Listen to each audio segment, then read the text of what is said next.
Norma Jean Hadley, 68 years old, stood at a folding table in the Estill County Courthouse with $4,780 in a certified check and a number paddle that read 14. The room smelled of old paper and floor wax. 12 other bidders sat on folding chairs behind her. None of them were interested in Lot 7. Lot 7 was a 19-acre parcel on Hollow Creek Road. No address listed, no structure of value noted. The county assessor's file marked simply, abandoned, 22-plus years. The back taxes owed were $8. The minimum bid was $8. Nobody had driven out to look at it. Nobody thought it was worth the gas. Norma had looked at it. She had driven the 47 miles from Lexington on a Thursday morning in October, turned onto a gravel road that turned to dirt after a quarter mile, and stopped where the road ended at a rusted gate. She had sat in her 2009 Civic with the heater running and looked at what was hers to buy, if she wanted it. A farmhouse with a collapsed front porch, a barn with no roof, 19 acres of limestone ridge and creek bottom, half of it choked with cedar and wild sumac, the other half in tall fescue gone to seed. The October sky above it was the color of pewter. The trees along the creek had gone gold and red. A crow called once from somewhere inside the tree line and didn't call again. She had sat there for 22 minutes. Then she had driven back to Lexington, transferred $8 from her checking account to a certified check, and registered for the auction. What Gary Prescott didn't know, what he was too greedy, too certain of his own cleverness to understand, was that the woman he had tricked out of her home of 31 years had spent 38 of those years teaching other people's children how to read.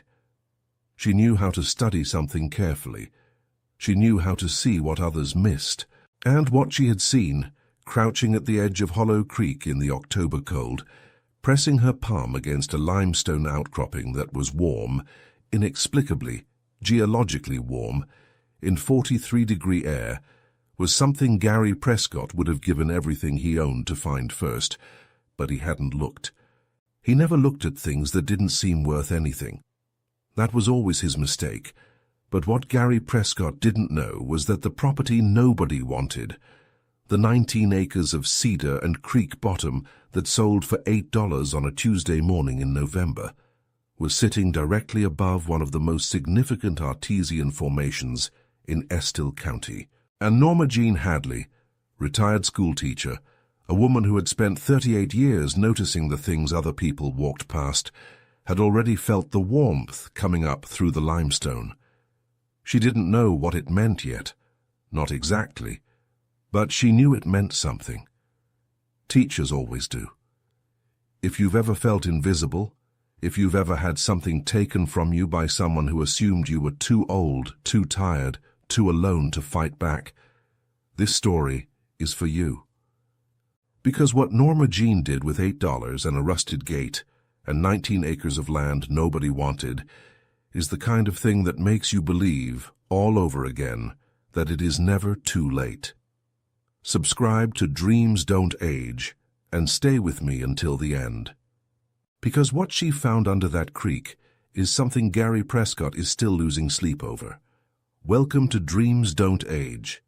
Norma Jean Hadley was born in 1955 in Harlan County, Kentucky, the third of 4 children in a house with 1 bathroom and a coal stove that needed feeding every morning before school. Her father worked the mines. Her mother cleaned houses for families in town. Neither of them had finished high school. Both of them told Norma from the time she was old enough to listen that education was the one thing nobody could take from you. She took them at their word. She graduated valedictorian of Harlan High School in 1973, earned a full scholarship to Eastern Kentucky University in Richmond, and walked across the stage in May of 1977 with a Bachelor of Science in Elementary Education and a job offer from the Fayette County school system already in her hand. She was 22 years old. She had never owned anything of value in her life except her degree, and a used Datsun her father had helped her buy for $840 the summer before. She started at Ashland Elementary in Lexington in the fall of 1977.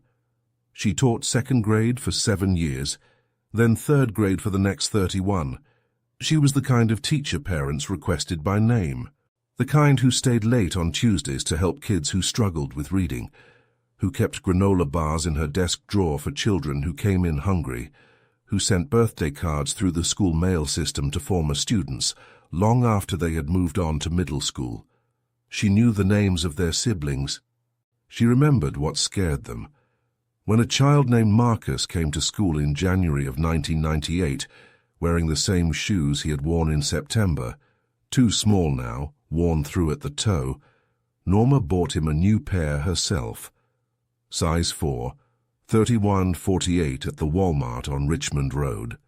She put them in a paper bag with his name on it and left them on his chair before he arrived. She never mentioned it to anyone, not once. She married once, briefly, in 1981. His name was Gerald, and he was kind for 3 years and then restless for 2 more.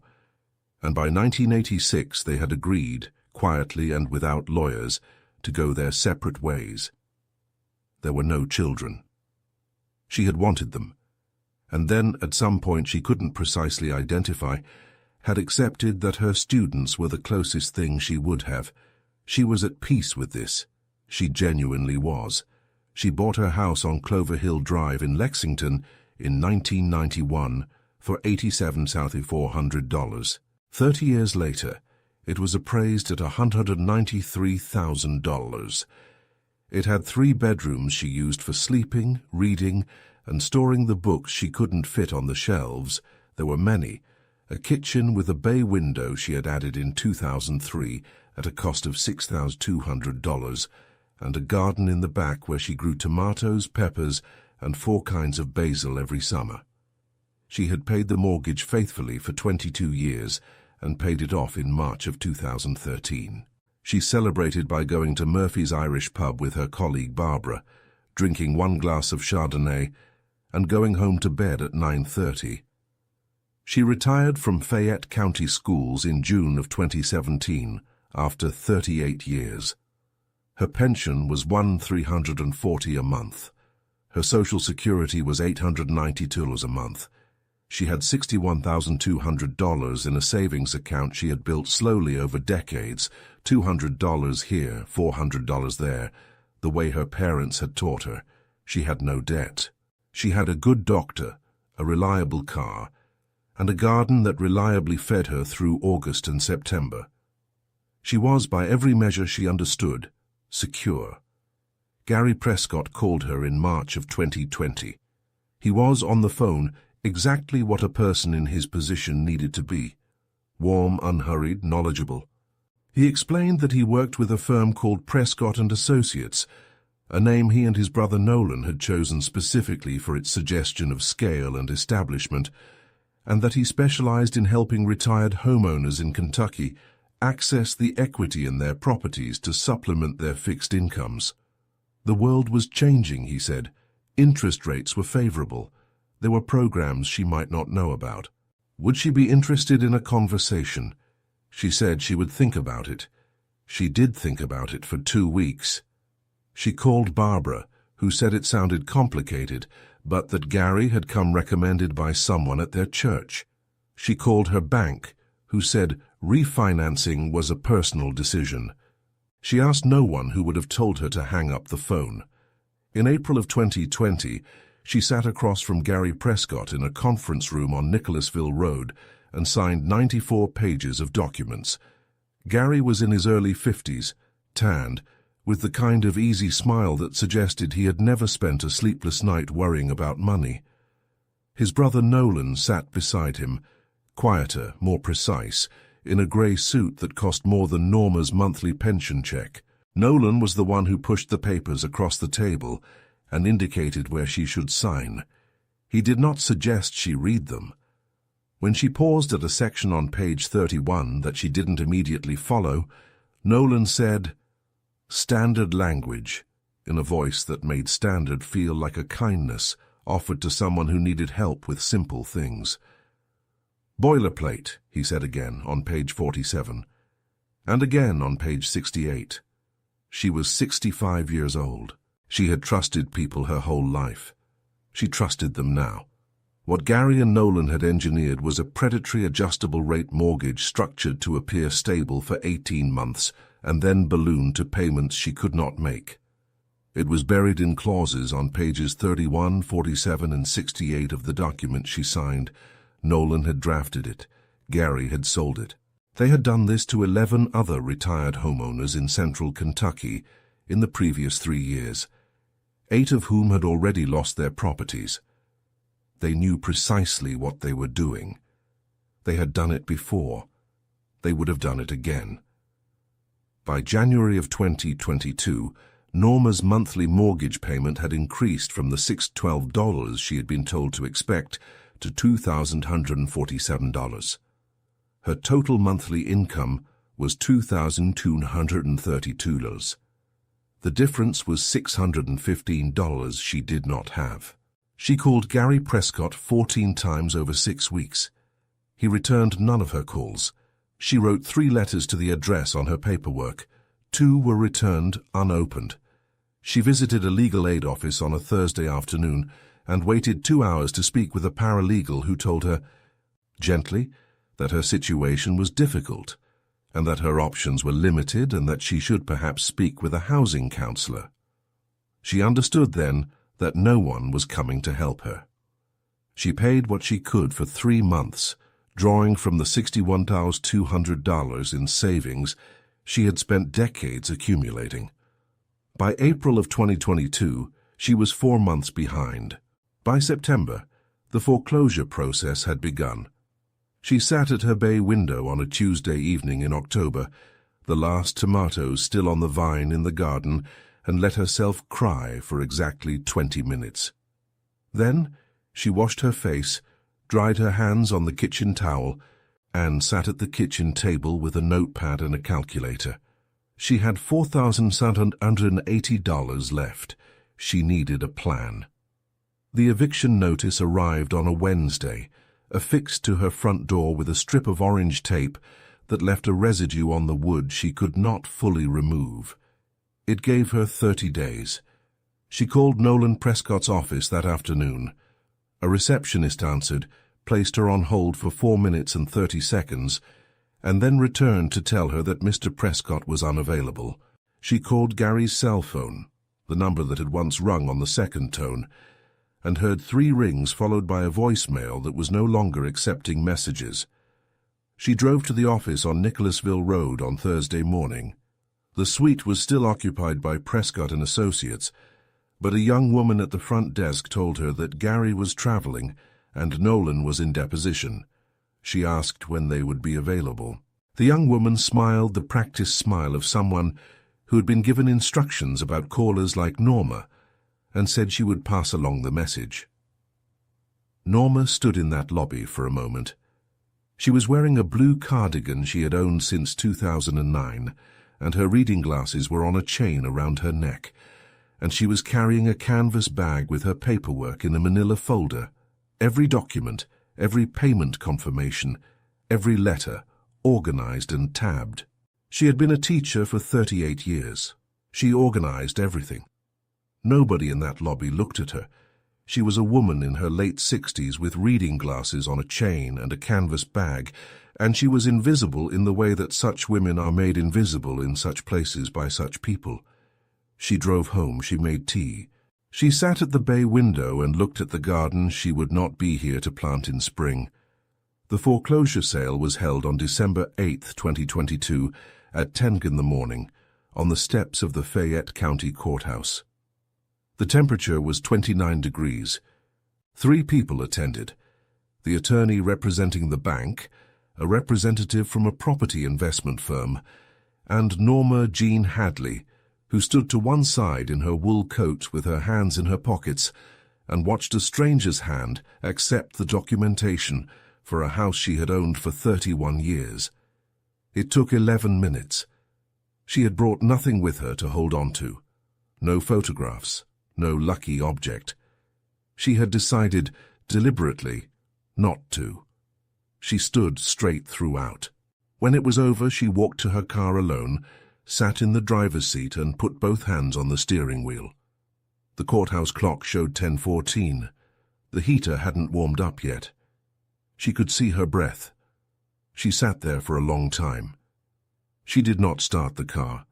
Outside the courthouse window, the city moved, people on their way to somewhere, buses, pigeons, the ordinary indifferent motion of a Wednesday morning in December. None of it knew what had just happened.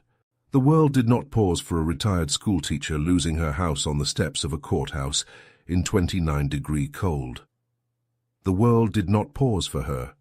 She had known it wouldn't. That wasn't the part that broke her.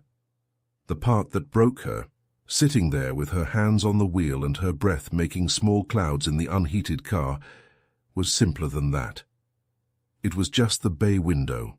The bay window she had saved up for 3 years to add, back in 2003, and paid $6,200 for, and sat at every morning since with coffee, watching the garden. That was the thing her mind went to and couldn't leave. She let herself cry for 10 minutes. Then she dried her face with her sleeve, started the car and drove. The moving out took 9 days. She had called a storage unit on Versailles Road and rented a 10 by 12 space for $127 a month. She kept what mattered and gave away what she could. A woman from her church took the kitchen table. A neighbor took the bay window curtains and cried in the driveway. Norma patted her arm and said it was all right. She had said it was all right many times during those 9 days to many people, and she had meant it each time, in the way that people mean things they are determined to make true. "Where will you go?" the neighbor asked. "I'm working on that," Norma said. She had been, in fact, working on it since October, specifically since an afternoon in late October, when she had driven out of Lexington with no particular destination, turned south on Route 52, and continued southeast toward Estill County, because she had never been there, and it seemed like the kind of place that was still itself. At the end of a series of increasingly narrow roads, she had found herself parked at a rusted gate in front of 19 acres that the county of Estill was preparing to auction for back taxes owed. The back taxes were 18 zallas. She had looked that up on the county website. She had also gotten out of the car. She had walked through the gate along the property's edge for 40 minutes in the October cold, stepping through the tall fescue, ducking under cedar branches, following the sound of Hollow Creek to where it ran along the eastern boundary. Shallow, clear, running over flat limestone shelves in a way she found immediately beautiful. She had crouched at the edge of the creek, near an exposed limestone outcropping, about 60 yards from where the creek bent east. She had pressed her palm flat against the face of the stone. It was warm, not ambient warm, not the residual warmth of afternoon sun on exposed rock. The air temperature was 43 degrees. The shadow of the ridge had been on this stone since noon. It was warm in the way that something warm from below is warm, a steady, quiet mineral warmth that had nothing to do with the sky or the season and everything to do with what was happening underground. She didn't know geology, but she knew, in the way that 38 years of paying attention to things other people missed had taught her to know, that this was not nothing. She took a photograph with her phone. She drove home. She spent 2 evenings reading about karst limestone geology in central and eastern Kentucky on her laptop, learning words she had never needed before: aquifer, artesian, hydraulic pressure, karst formation. She did not fully understand everything she read, but she understood enough. She filled out the auction registration form on the Estill County website, transferred $8 into a certified check, and drove to Irvine on the 2nd Tuesday of November. She was the only bidder on Lot 7. She slept in her car for 2 nights before she would allow herself to sleep in the farmhouse. This was practical, not sentimental. The farmhouse had no heat, no running water, and a front porch that had collapsed on one side. She wasn't certain about the floor joists in the front room, and she wasn't willing to find out in the dark. She parked in the cleared area by the barn, reclined the driver's seat as far as it went, and lay under the wool blanket she had brought from the storage unit. She had also brought 3 boxes: food for a week, a flashlight, 2 changes of clothes, her paperwork, her laptop, and the collection of National Geographic magazines she had owned since 1988 and could not bring herself to leave behind. The first night was 27 degrees. She ran the engine for 20 minutes every 2 hours. She was 68 years old, alone, sleeping in a Honda Civic on a piece of land she had purchased for $8, and there was a moment, sometime around 3 in the morning, the windows frosted over, the darkness outside complete, when she understood with the full weight of her situation exactly what she had done and how alone she was in having done it. No children to call, no siblings close enough.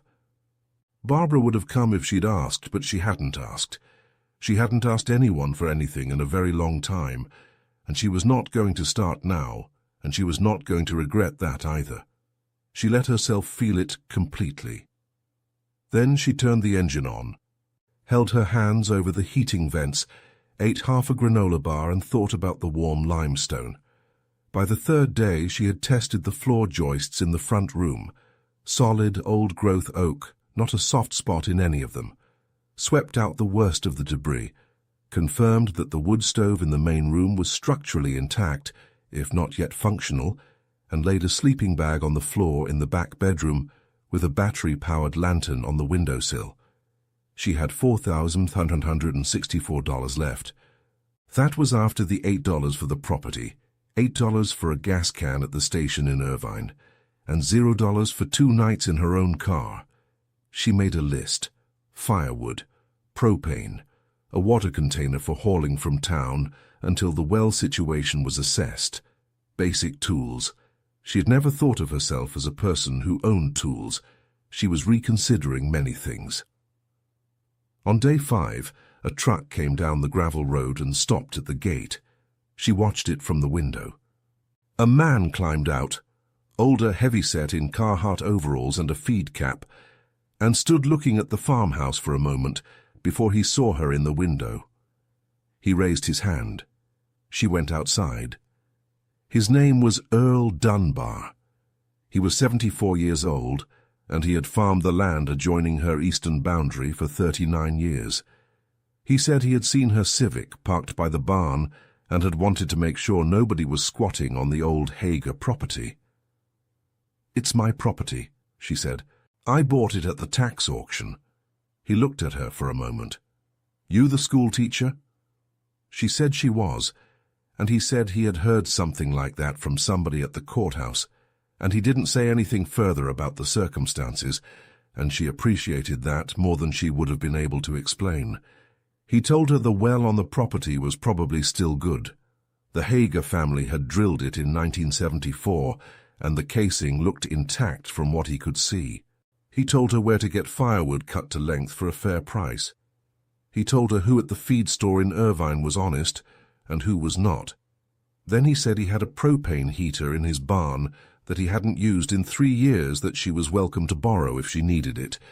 She said she would appreciate that. He drove the heater over that afternoon in the bed of his truck.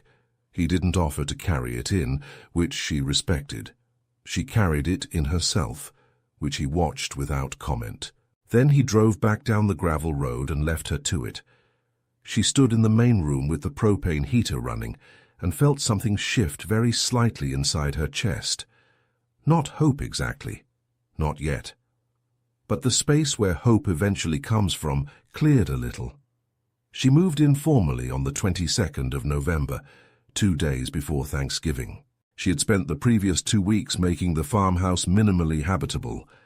The propane heater, 2 cords of firewood stacked along the south wall of the barn, the well tested and running clear, a second-hand mattress she bought for $65 from a listing she found on her phone, and hauled in the bed of Earl's borrowed truck.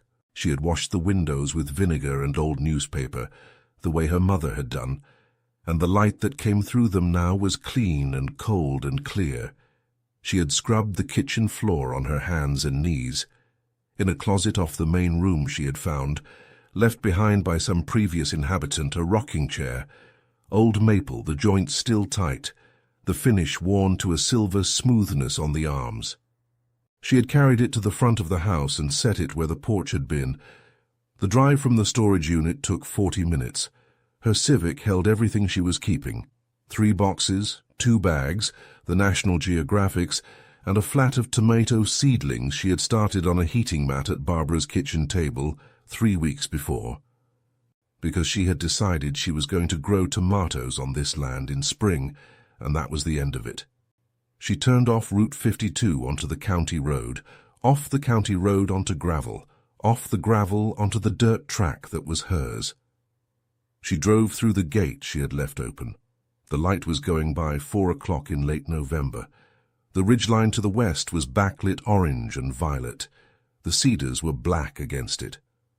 Hollow Creek caught the last of the light along its limestone shelves and held it for a moment before the color went. She stopped the car in the yard and sat for a moment with the engine running. She sat with the full weight of what she had chosen. 19 acres, a $65 mattress, a borrowed heater, $4,612 to her name. She let it be large and frightening and real. Then she turned off the engine and got out of the car. The air smelled of cedar and creek water and cold soil. A pair of crows moved along the ridgeline in the last light. The rocking chair stood at the edge of what had been the porch, and the door behind it was solid. She had found that out early. Old doors in old Kentucky farmhouses tend to be. The logs of the structure were squared yellow poplar, dovetail-notched at the corners, the kind of construction that doesn't fail quietly.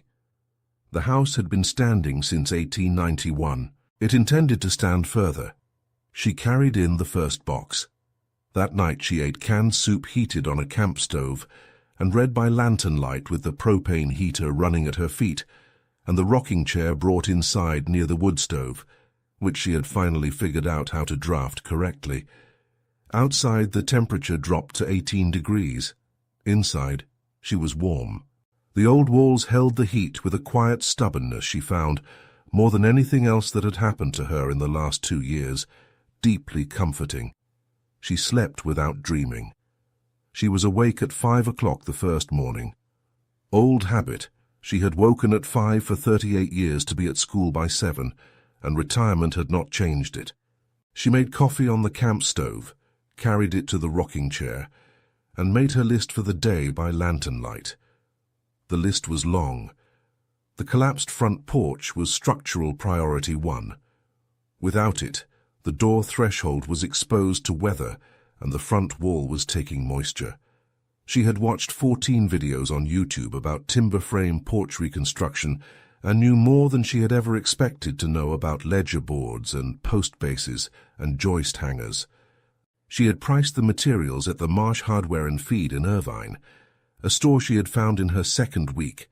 $340 for pressure-treated lumber, $67 for hardware, $44 for concrete mix for the footings.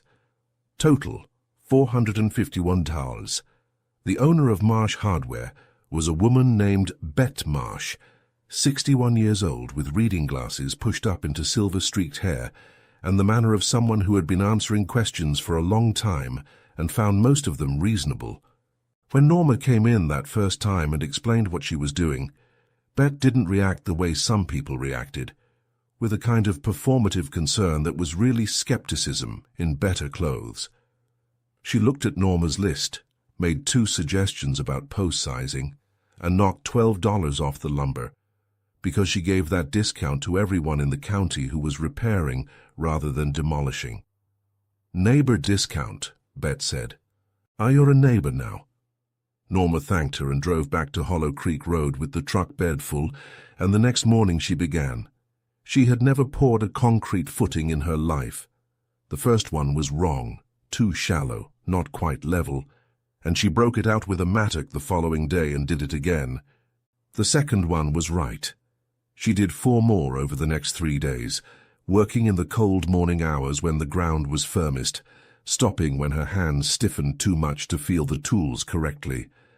She had worn a ring on her right hand, a simple gold band her mother had left her, and she took it off on day 3 and put it in the windowsill inside, because she didn't want to lose it in the soil. Her hands changed quickly. By the 2nd week, the softness was gone. By the 3rd week, there were calluses along the base of her fingers she had never had before, and she looked at them one evening in the lantern light with something close to pride. December moved through her slowly. The days were short and cold. The ridge blocked the sun until 9 in the morning, and by 3 the shadow was back across the yard. She worked in the light she had. By the middle of December, the porch footings were cured and the framing was up. Not beautiful, but true. Earl came by one afternoon without being asked and stood watching her set a joist. "You're actually doing it," he said.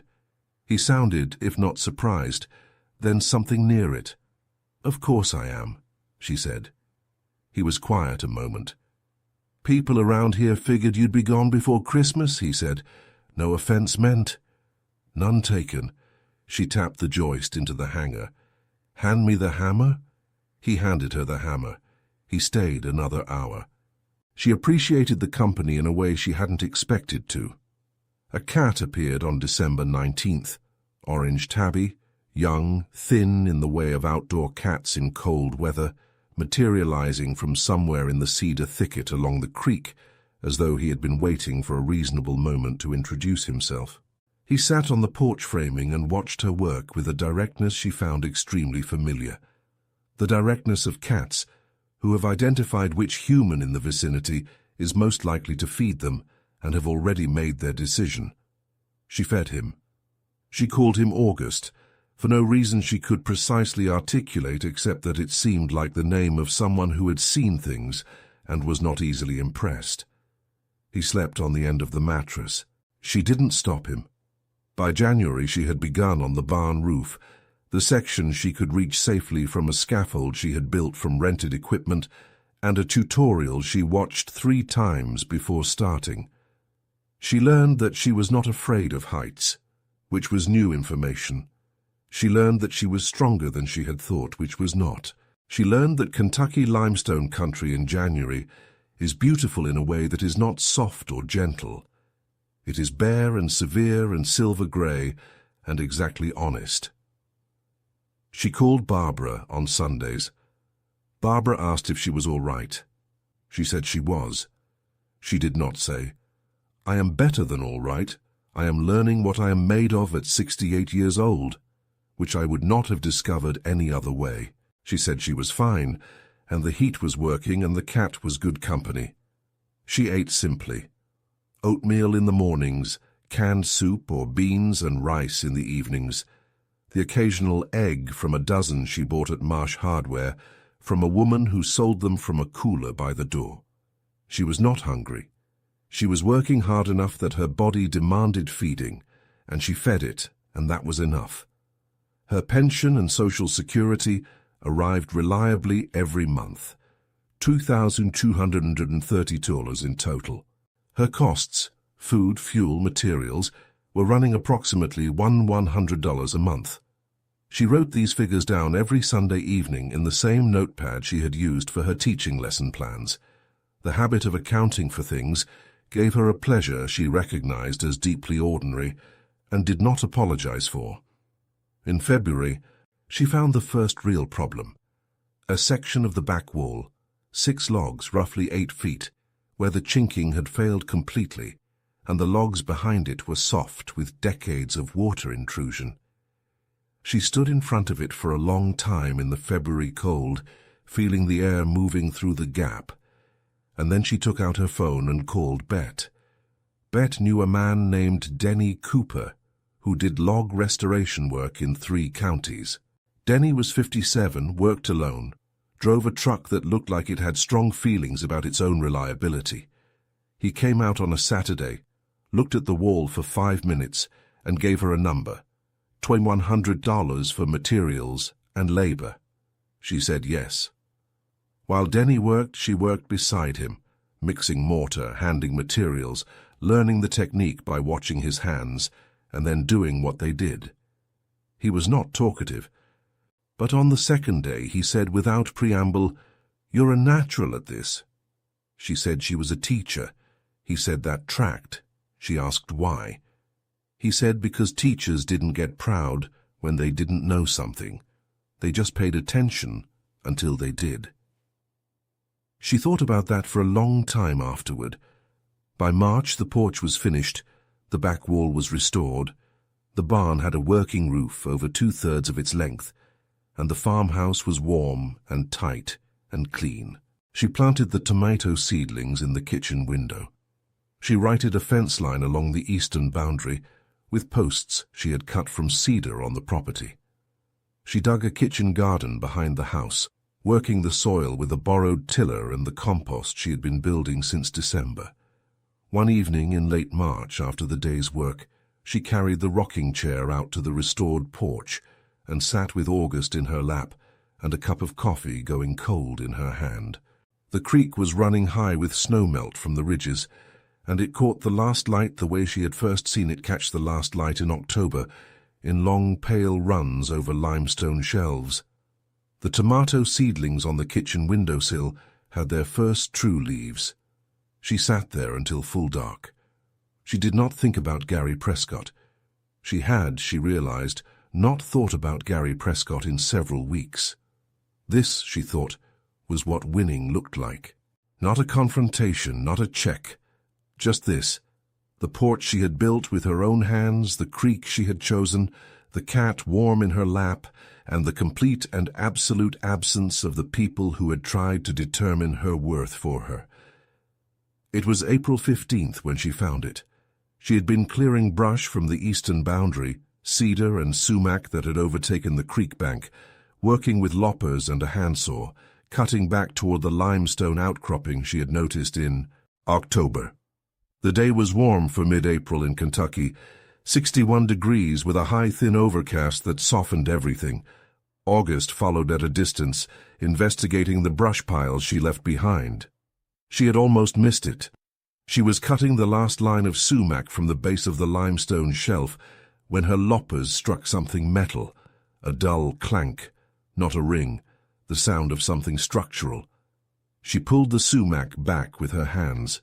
Beneath it, half buried in 20+ years of accumulated sediment, was the top of a cast-iron casing, a pipe, roughly 8 inches in diameter, capped and bolted with hardware that looked to be at least 50 years old.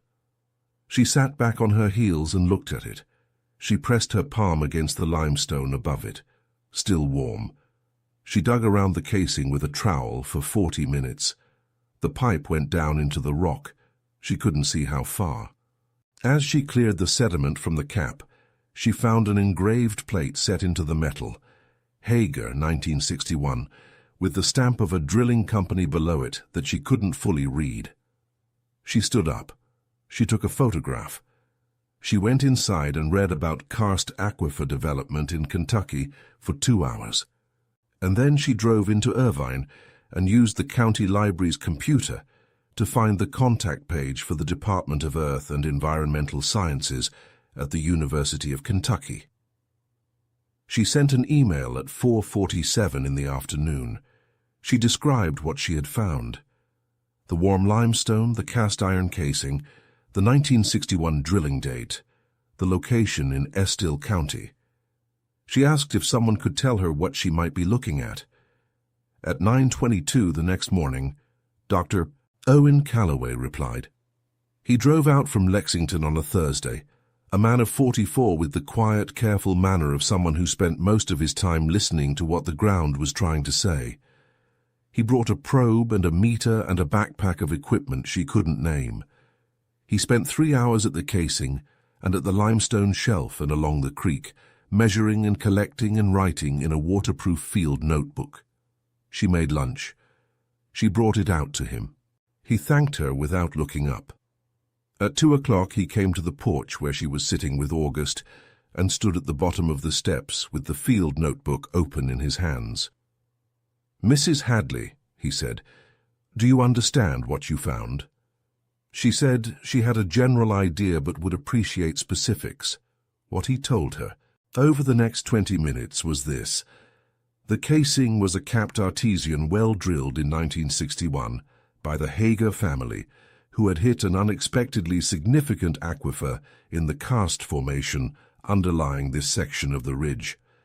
The well had been capped, he believed, because the Hagers had no practical use for the volume. A rural farm family in 1961 didn't need 12+ gallons per minute of flowing artesian water, and the infrastructure to use it didn't exist for them. The aquifer was still pressurized.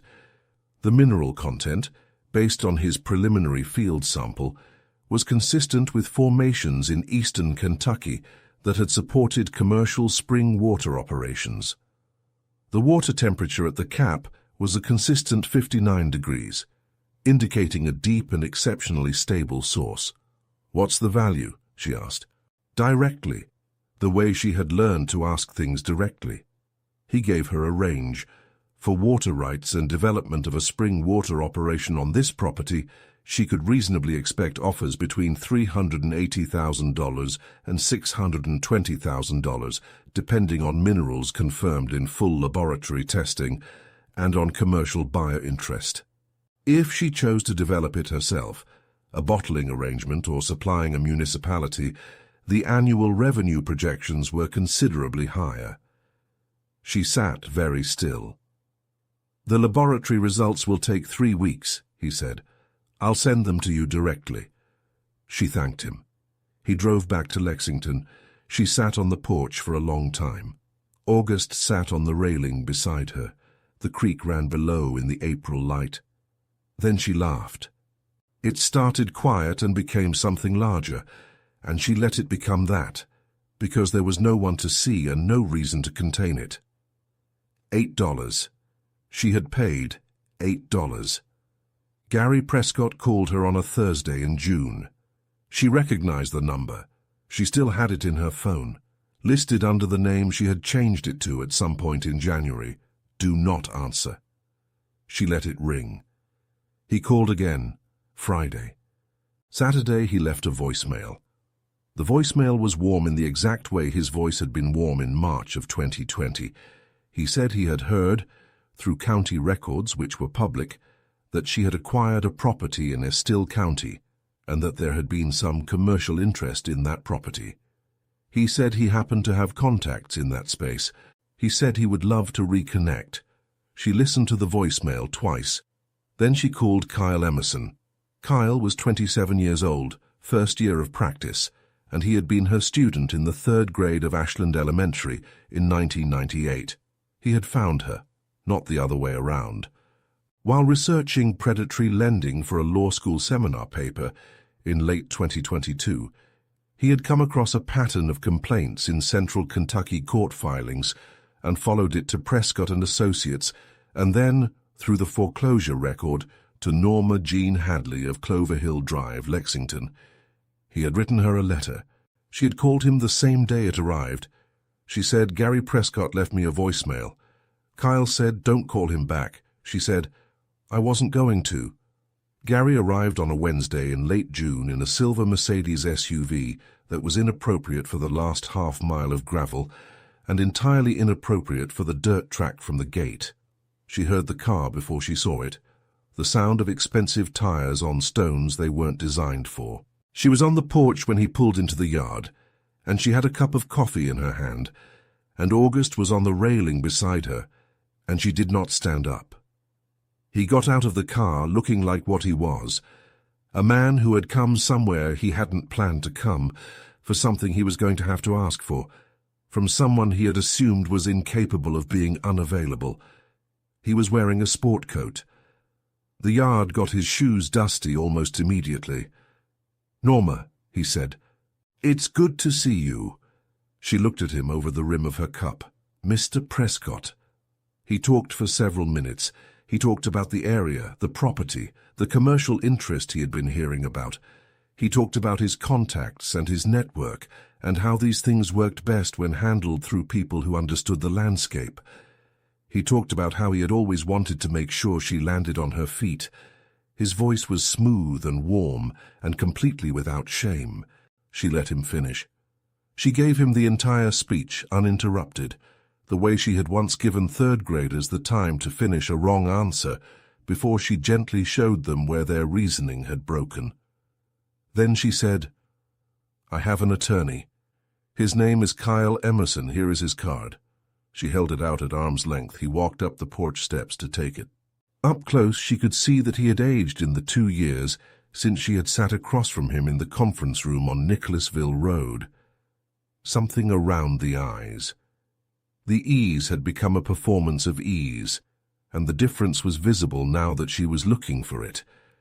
Any further contact should go through him directly, not through voicemails, not through county records, not through anyone you might know who might know someone I know. He looked at the card. He looked at her. Something moved across his face that she recognized, the same expression she had seen on the faces of third graders who had tried a shortcut and suddenly understood that the shortcut had not taken them where they thought it would. He left without another word. She did not watch him go. She picked up August and went inside. 2 weeks later, Kyle called to tell her that the Kentucky Attorney General's office had opened a formal investigation into Prescott and Associates for a pattern of predatory lending targeting retirees across 8 central Kentucky counties. The investigation had been underway for 6 months. Gary had not known it was coming when he left her that voicemail. The timing, Kyle said, was something. She thanked Kyle. She filed the information in the back of her notepad, under a tab she labeled Closed. She did not think about it again that day.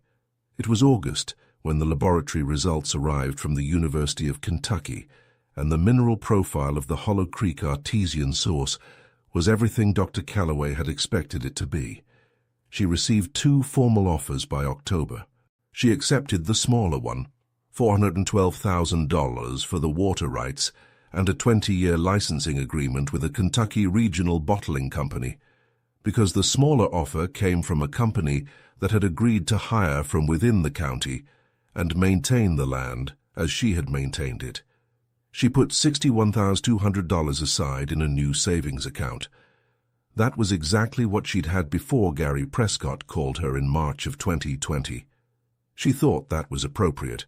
The rest she used to finish the farmhouse, complete the barn, install a proper kitchen and establish a small endowment at Ashland Elementary, $38,500, designated for classroom materials and for shoes, specifically for children who needed them.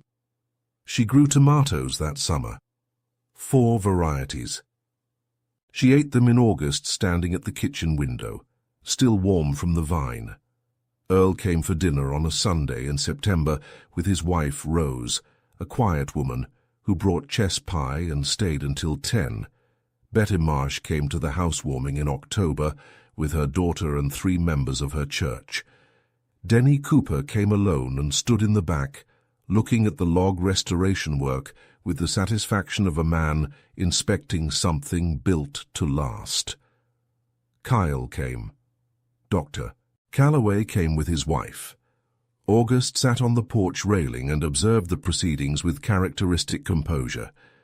On the morning after the housewarming, she sat in the rocking chair in the early light with her coffee and looked at what she had made.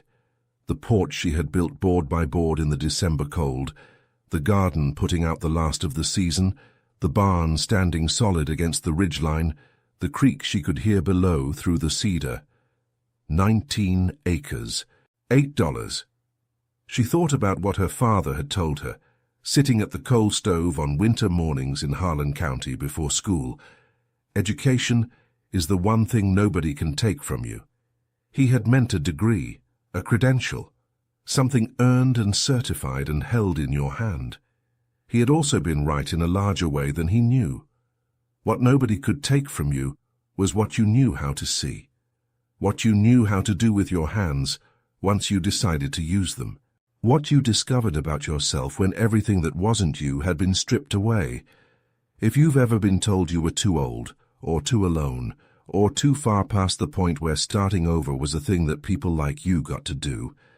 If someone has ever looked at you and decided that your value was something they could determine, this story is for you.